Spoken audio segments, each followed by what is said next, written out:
Alright, welcome back to Crabby, and today we're going to do the setup and rules video for Hyperborea, which as you can tell from the cover is a sort of fantasy dudes on a map game, but it's essentially more of a bag builder. We're going to be putting cubes in our bag and using those cubes to activate our actions every turn. Alright, so this is going to be the setup and rules breakdown video. Click on the link below for the full playthrough as usual. And three things before we start. Please like, subscribe, and comment on my YouTube channel. That would be fantastic. Let's get started. Alright, the setup to this one is fairly simple. To get things started, there's no real board to put out in the middle of the table like a traditional board game. It's made up of a lot of tiles. Okay, so there's three different tiles out here. There's homeland tiles, which are three different hexes here stuck together. There's borderland tiles, which are the ones with the gray back. And then there's the central tile with the gold back. Okay, now the middle is pretty much set up the exact same way no matter the player count. All right, so you can have one central, you'll shuffle all of the ones that you have in the box together, take out one randomly face down, put in the middle, and then surround it with borderland tiles. So these 7 tiles will always be present no matter the player count. All right, and everything around might change slightly. All right, so I'm not going to explain every single configuration, but if you look in the rule book, you're going to see that configuration in the middle, and you're going to see, depending on the player count, where the home tiles are going to be placed. FYI, also, if you look at a 5-player game, that's the only time that you're actually going to add extra borderland tiles to the map. All right, so that's pretty much how you're going to set up the map area. Okay, around the map, all right, you'll have all the components. So you have all the rune tiles, the point gems, the ghosts, all the cubes, the objective markers. You're gonna have 2 of each, so 6 different tiles. Stack them, put them on the table, and on somewhere around the table you can have all the other technologies. All right, they go from decks 1 through 4. Give them a good shuffle, all right, separately, and then flip the first 2 out of every single one. All right, what I like to do also is leave your gray cubes next to the technologies, because you always get one with the technology. So it's just a reminder to not forget to take one of these when you get one of the cards. All right, now the players are going to start with this player board. All right, I like to just shuffle them and hand them out randomly to each player. So this player got the orange one. All right, after that, you're going to give them each of their colored miniatures, their fortresses. All right, and now they have to make 2 decisions before the game even starts. All right, first we're going to start with 1 of each colored cube in our bag, but the player has to choose an extra cube to throw in their bag of any color.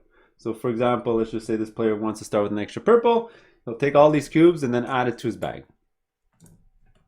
All right, after that, on all the tracks down here, all right, he needs to choose 1 of the tracks to go on the 3rd spot, 1 to go on the 2nd spot, and 1 to go on the 1st spot. All right, so this is all done before the game even starts. And lastly, if you are playing the race war variant, which I would definitely suggest you always play with, and that's what I'm teaching you right now, you're going to choose 1 of the 2 power tiles of your race, and that's the special power you're going to have for that game. All right, so here you have a choice of this one or this one. I just like to lay it on top to show that I'm playing with this one. All right, the last thing to mention, because it sort of matters if you're playing the invasion side or the race war side, all right, is the starting homeland tiles. All right, there's 2 sides to this. There's one that's generic, that's the same for all the players. So if you want to play that variant, first of all, you're not going to be playing with the extra race abilities, and you're going to all be playing with this tile. All right, you're just going to be putting your 3 markers on it to represent that's your color. All right, but again, like I mentioned before, I would definitely suggest always playing with the race war variant, which means you're playing it on the colored side. Now for each player's home tile, you're going to set up exactly the same way. You're going to put 3 of their miniatures on their home space, city space, and you're going to fill up the other tiles with the runes. All right, so whenever you see brown runes, you're going to grab 2 of the brown runes and put it on the stack, and you're going to do the same thing for everything around the board. For example, these are silver. You're going to put 2 silver runes, and here are brown as well. You're going to add some brown runes. All right, and now you're pretty much ready to start the game. All right, let's go to the rules. All right, rules overview time here for Hyperborea. So like I mentioned in the intro, this is mostly a bag building game, okay? So what you're gonna be doing on your turn, all right, is pretty much using the cubes that you have in your active pile to try to activate abilities to help you, move your troops around the map, get cards, and do different things to try to score a lot of points. Okay, FYI, very, very important. You're always drawing your cubes at the end of your turn, so you can sort of strategize what moves you're going to be doing while the other players are doing their turn, which helps move the game quite fast as well. All right, which is a nice touch. All right, but when it's your turn, like I mentioned, you're going to be using those cubes and assigning them to the cube slots on your player board, which are going to activate the abilities obviously assigned to that row. All right, now you're going to see 6 different categories or sections on your player board, and they sort of stand for the 6 different actions you're going to be doing in this game. All right, there's going to be moving, fighting, adding troops to the board, moving these technology markers to get more cubes into your bag, getting straight up victory points, and getting more technology cards. Okay, so there are some really important cube placement rules we need to go over before talking about each of the actions. All right, for one thing, obviously the color needs to match where you're moving the cube. All right, this represents a wild, which means any color can go there except for gray cubes. All right, gray cubes cannot be used there. They need to be used in specific areas that require gray. For example, my race here, their special tile has a gray spot right there. All right, second rule, you don't have to go in order. I can place the red one here before I place the purple one, or go vice versa. All right, next, you don't need to fill up the whole row in the same turn. All right, you can store it there for the following turn. So for example, if I don't have a red, well, I had a red here, or better yet, if I want to put this blue in here, I don't have a yellow in my supply, but I can still assign the blue in here. And hopefully in the next few turns, I'll get a yellow, which I can then place over here. All right, so I may do this for this action. And then I would have a red left over, and maybe I assign the red one over here. All right, and that would be my turn without activating an action. All right, so you don't have to go in order. You don't have to fill up the action. The colors have to match. And lastly, and the most important rule, once you start a row of a section, so remember there's 6 different sections, you cannot place cubes in the other row. All right, so once I start the blue section down here, I cannot add cubes to the other row until I do a full reset, which allows me to remove cubes from my board, and it sort of opens up the spaces again. We're going to get to resetting later in this video, which is a very important aspect of the game. All right, but on your turn, you're going to be assigning these cubes to the board. All right, so what we're going to do is we're going to go over each of the different actions, how they function, and we'll be back to talk about the points and the reset action afterwards. All right, so the first action we're going to tackle is movement. So that's where the little arrows come into place. So whenever you see an arrow, it means a movement point. And obviously, for example, this action over here would be 2 movement points. All right, so let's say I did that on my turn. All right, so movement points is just what you might think. You move one of your miniatures that many spaces, or even distribute them however you like. All right, so with 2 movement points, I can move this guy 2 spaces, or I can move each of these 1 space. All right, when moving, a couple of things to take into account. There are different terrain features that you're going to see on the board. There are mountains, which require an extra movement point to get in and an extra movement point to get out. There are forests, which just require an extra movement point to get in, but none to get out. And swamps, which are the complete opposite. Nothing to get in, no extra to get in, and an extra movement point to get out. All right, so you would need 2 movement points to move off this hex. All right, another really important rule is if multiple tiles of the same feature are connected together, you're part of the same range of terrain, so you don't have to pay an extra movement point to cross that feature. So just a random little example over here, to go from a mountain to a mountain won't cost me an extra movement point because I'm still in the mountain area. It works the same way with forests and swamps. Okay, and then you just move around the board. Now, something associated to movement which doesn't deal with arrows, all right, are the wings. All right, I'm just going to talk about this. This represents an arrow, but you get to ignore the terrain feature. It's like flying, right? So with 1 flight, I can move onto this mountain. It doesn't require 2 movement points to get in. So with 3 movement, I can go 1, 2, 3, for example, and just fly across the board. All right, and just another random example with arrows. If you were to get this technology, you would get 3 movement points. So you get to split that up however you like between all your miniatures. So I can go 1, 2, and then 3, for example.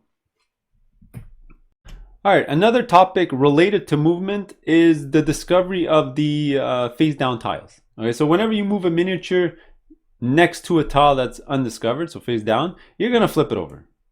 All right, right away. All right, and you're gonna always add a ghost to the city or the rune that you discovered. All right, if there's a city, just add the ghost and you're done. All right, if it is a rune tile, obviously add the runes before adding the ghost, and that sets up all the tiles in the middle when you discover them. All right, the next action to tackle is attacking, which is represented by the sword. So each sword gives you 1 attack point. All right, so just a random example here. Let me assign the red and green over here to get a sword and a movement. By the way, I did forget to mention the overview, but you can activate this stuff in any order that you like. For example, I can attack and then move, or move and then attack. So in this example here, let me take one of my miniatures. I'm going to move once. And attacking means dealing a damage to a thing on your tile. All right, everything in this game requires 1 damage to kill. All right, so whenever you kill something, you're gonna take it and you can add it to your personal little cemetery over here on your board. This is required because it's gonna score you some endgame victory points. All right, you're gonna even do that for enemy miniatures. You're gonna add them to your little cemetery, except for when you're about to kill the second one of a color you already have. Well, you're not gonna gather all their miniatures. You're gonna give this back to him in his supply, and you're gonna replace it with a victory point instead. You're gonna put that in your little victory point vault on your board. All right, another exception is ranged attack. All right, that's sort of like a sword, but it's a bow and arrow. All right, this means killing something in an adjacent hex. All right, but whether it's a ghost or an enemy piece, you do not hold this into your personal cemetery. This always goes back into the box or back to that player. All right, so if I were to kill this ghost with this action by putting these 2 cubes, that would go back into the general supply. All right, and lastly, we do need to talk about fortresses. You do get fortresses with this icon over here, related to attack as well. And this adds defense to any hex where you have a character on the board. So if I were to generate fortresses, I can add them to whichever hex I have, and those act as defense. All right, so if somebody were to attack this hex, you remove fortresses before dealing damage to the miniature that's there. Very important though, these always go away at the start of your next turn. So they only last 1 full go around the board. All right, next is probably the simplest of all the action icons, which is generating a miniature. All right, that's the little icon here. So just as a random example, let's say I did this and this would generate me a guy and get a fortress. All right, it doesn't need to be on the same tile. All right, so when you generate a miniature, you just grab one of the miniatures in your supply, and he needs to start on a city, right, which are the big circles, on your homeland tile. All right, so he's gonna start either here or here. So let's say I want to start him here, and that spot generated me a fortress, so I might add a fortress there, for example. The only extra icon that you might see associated to generating a guy is losing a guy. Okay, so this icon means eliminate any of your characters anywhere on the board and generate the benefit that's in the bottom right. So I might eliminate him to get a couple of victory points. All right, up next we have the develop action, which are the multicolored circles with the lines right next to it. So for example, I can do this. All right, and these allow you to move your development markers that are in the middle of your board to the right. Okay, so when you see 1 line after the circle, it means 1 space. When you see a double line, it means 2 spaces. This means the same token 2 spaces, and this means 2 separate tokens 1 space. So I might move the blue one up 1 and the orange up 1 by activating that action. There are some technologies that say ×2 or ×3 or ×4. That means you can do the same one multiple times or even choose different ones. You can split them however you like. All right, and the whole point of moving these markers is that you can reset them back to the beginning to gain that many cubes back into your bag. So let's just pick up one random example like this. Let's say my tokens were set up like so. I can reset this blue one, all right, all the way from the last spot to take 2 blue cubes from the general supply and add them into my bag. And then I can reset the orange one to add an orange cube and add these into your bag. So this is how you grow your bag with more cubes. All right, and this is a free action to reset it. All right, it does not require icons or anything. You can do this at any point during your turn. Reset it, add the tokens into your bag. All right, I lied before. The next action is by far the easiest action, which are the stars, and that's just generating victory points. So the amount of stars equal the amount of gems you're going to take from the general supply and add them to your little gem vault over here. If there's multiple stars, you add multiple gems, and so on and so on. All right, and the very last action slash category to talk about is this icon, which means grabbing a technology card. So let me just show you with an example here. I would grab any technology card in the display. Now, this might seem a bit confusing. There are 4 different groupings, but these all deal with the colors that represent on those cards and not actually the strength of the technology. So for example, if you're looking for more of a blue-orange card, you're going to be looking at the 3s, whereas the number 1s are more green and red focus, so attacking and movement. All right, you can grab any card you want, but before you grab a card, you have the option of flushing any of the numbered groupings and replacing those cards. You don't even need to take from that grouping afterwards. You can just do it. So you can prevent an opponent from getting a card that they might like, or you can just refill those 2 slots to see something else. So for example, if I wanted an orange and blue card, maybe I don't like these 2, I'll put them below the deck and replace them, and then I get to take my selection from what's in the display. Now, whichever card I might take, so let's just say I wanted to take this one, all right, it's always going to come with a gray cube, and these gray cubes are going to go into your discarded section right over here. All right, not directly into your bag. They're going to go here, and next time you do a reset, it's going to be added to your bag. These cards just sit next to your board, and those are new places where you'd be able to add cubes in the future, or even that round.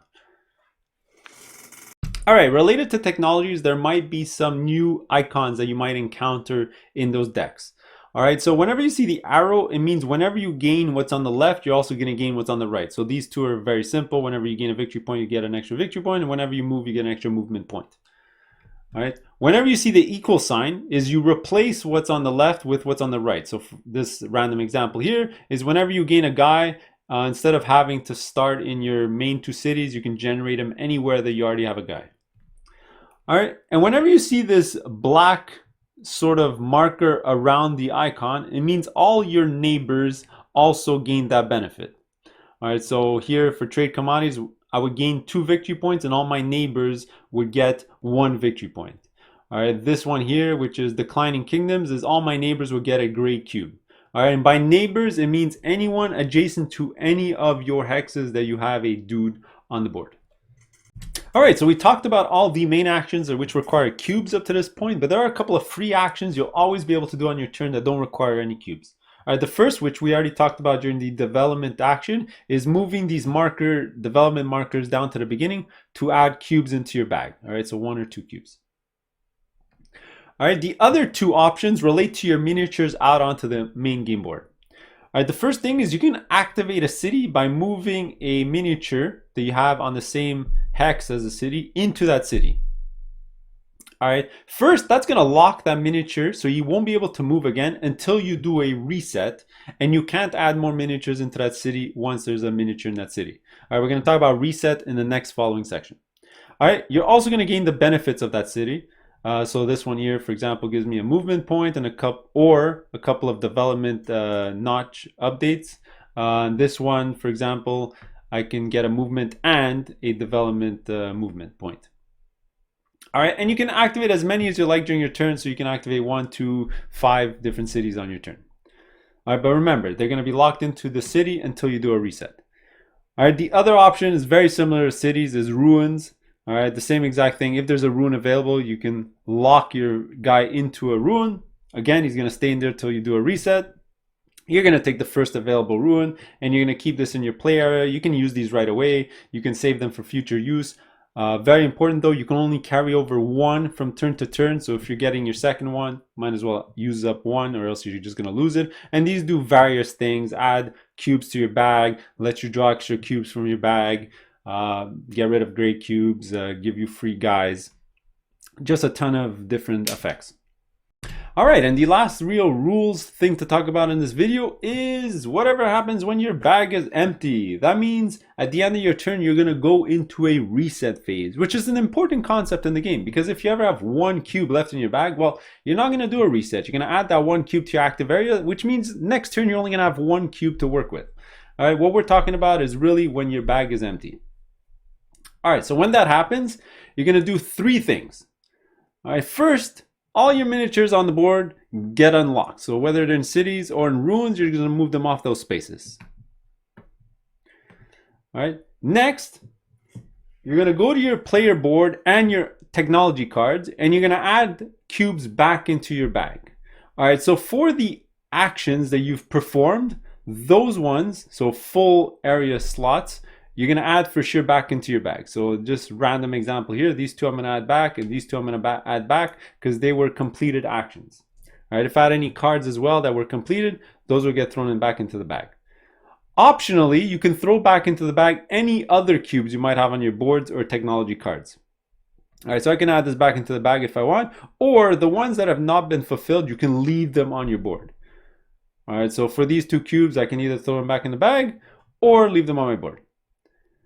And then finally, after you added the cubes to your bag, you're gonna go draw those 3 new cubes and add that back into your active area to get ready for the following turn. All right, the only exception to the rule is on technology cards, you might see these infinity symbols, which mean you can leave cubes onto those cards. You don't have to return them back into your bag.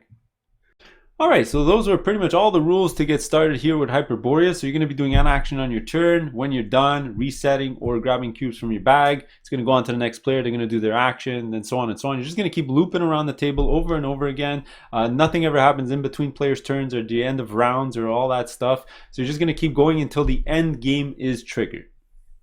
Now, there is something I didn't mention in the overview, which is you can play this game as a short game, medium game, or long game, and that all relates to the amount of objectives that need to be claimed before the end of the game.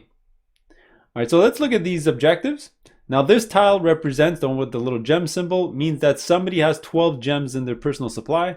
This symbol here means somebody has achieved or gotten 5 technology cards, and this one means somebody was able to put out all their miniatures out onto the game board or in other people's graveyards. They have none in their personal supply.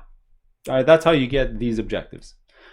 All right, so in a short game, one player has to achieve any of the 3 objectives. When that happens, every other player is going to get a turn and you're going to go straight to end game scoring. All right, in a medium game, 2 of the objectives have to be taken, not by the same person, just 2 different objectives. And in a long game, all 3 different objectives need to be obtained by at least one player to trigger the end of the game. Okay, now when you take some of these, there's only 2 available, so if 3 people were to achieve this, well, only the first 2 will get the tiles and the third person will get nothing, and these add to your end game scoring. All right, and let's talk about end game scoring by looking at the score pad here. So the first one here is the amount of gems that you've collected throughout the game. The next 2 deal with your personal graveyard, so for ghosts and enemy miniatures. Enemy miniatures are just 1 point each. Ghosts score in a weird curve, so it's a 1 for 1, 2 for 3, 3 for 6, and then 4 for 7, 5 for 8, so on and so on. All right, after that, you're going to go throughout your bag and your board, count all the cubes that you have, and you score that many points. So more cubes and more points. All right, after that, these are the objectives. You're going to score 2 points for each of these tiles that you have. After that, you're going to go through all your technology cards and you'll score the points on the top right of all those cards. And lastly is the area majority on the game board. All right, so you score 1 point for each of your own home territories that you have a guy. You'll score 2 points for each of the borderlands. And you score 4 points for the tile in the middle. All right, you're going to score all that. Whoever has the most points is going to win the game of Hyperborea. All right, so that's how you play. Click on the link below for the full playthrough. We'll see you in the next one. Later.